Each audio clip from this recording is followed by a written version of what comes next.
Hello, in this video I want to show you how to change auto sleep time settings for Nokia Smart TV.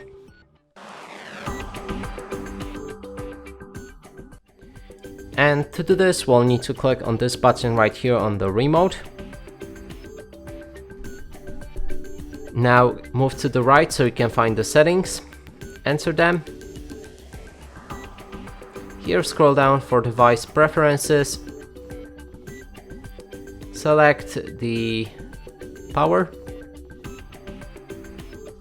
and there's a sleep timer right here. You can activate it or deactivate it for a certain amount of minutes, and the maximum is 120 minutes and the minimum is off or 10 minutes.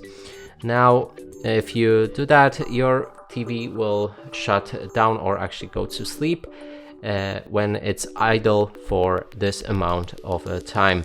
And that's it for this video. Hope you like it. Please consider subscribing to our channel, leave a like and a comment below.